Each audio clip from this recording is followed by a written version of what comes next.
আবার চলে এসেছি আমি ঋতু রান্নাঘরে। দেখুন আজকে কি কি মেনু হতে চলেছে। আজকে দেশি কচুরলতি এনেছি, দেখা যাক এটা দিয়ে কি হতে চলেছে। সকালবেলা আমি একটু চিংড়ি মাছ নিয়ে এসেছি, তো চিংড়ি মাছটা দিয়ে দেখি কি করি। কারণগুলো আপনারা দেখে নিন। ভিতরে আছে রসুন, তারপরে সর্ষে, কাঁচা লঙ্কা, শুকনো লঙ্কা, আদা, টমেটো। এবার এগুলোকে আমি পেস্ট করব। দেখুন মশলাটা এবার এইভাবেই ঠিক মিক্সচারে মিহি করে নিতে হবে। সেই পেস্ট করা মশলাটা, তার সঙ্গে সেই ফ্রিজ থেকে বেরো করা চিংড়ি মাছটা বেছে নিয়েছি। সঙ্গে আছে সর্ষের তেল, হলুদ, কালো জিরে, কাশ্মীরি লঙ্কার গুঁড়ি, নুন আর স্বাদের জন্য একটু চিনি।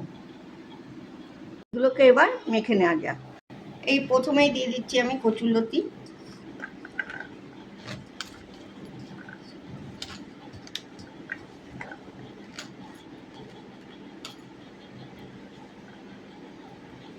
এবার দেবো আমি চিংড়ি মাছ।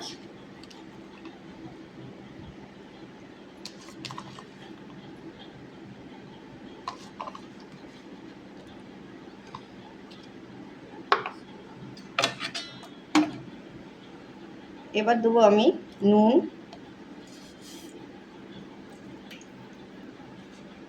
তারপরে হলুদ, এবার দেবো কালো জিরে, কালারের জন্য কাশ্মীরি লঙ্কার গুঁড়ো, স্বাদের জন্য চিনি। পেস্ট করা মশলাটা এর উপরে দিয়ে দেবো।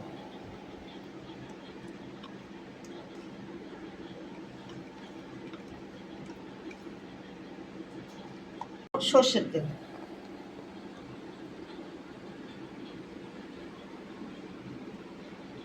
উপকরণগুলো দেওয়া হয়ে গেছে। এবার আমি ভালো করে এটাকে মেখে নেব।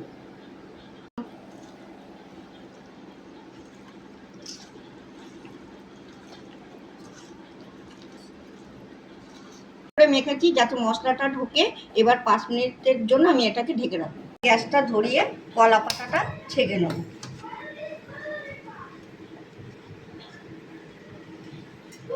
ফেটে না যায়। পাতাটায় আমি তেল দিয়ে একটু মাখিয়ে নেব।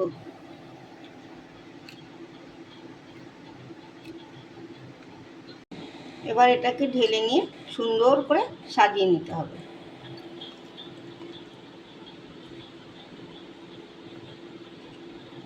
এবার এটাকে সাজানো হয়ে গেছে, তারপরে কড়াইতে দেবো। আমি এই যে তাওয়াটা বসালাম,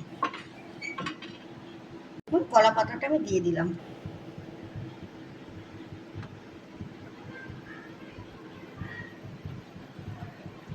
15 থেকে 20 মিনিট রাখতে হবে, তারপরে এটাকে আবার উল্টে নেব।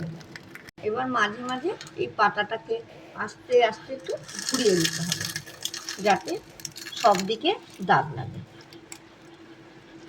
দেখুন এবার কালারটা দেখুন, কত সুন্দর কালার এসছে, সুন্দর ফুটছে। আবার একটুখানি ঘুরিয়ে দিই।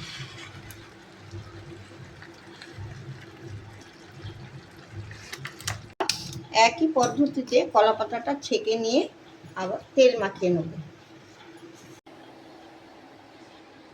তেল মাখিয়ে নিতে হবে, পাতাটা আবার ওর উপরে দিয়ে দিতে হবে। এই পাতাটার উপরে এই থালাটা দিয়ে দিতে হবে,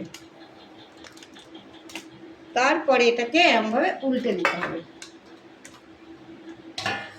দেখুন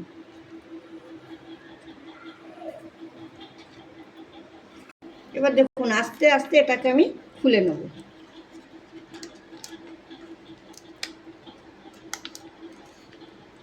কালারটা দেখুন শুধু,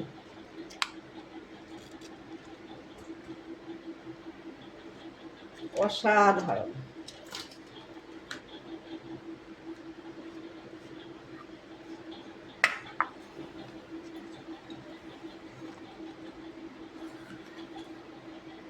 কারণ কচুরলতি দিয়ে চিংড়ি পাতুরি।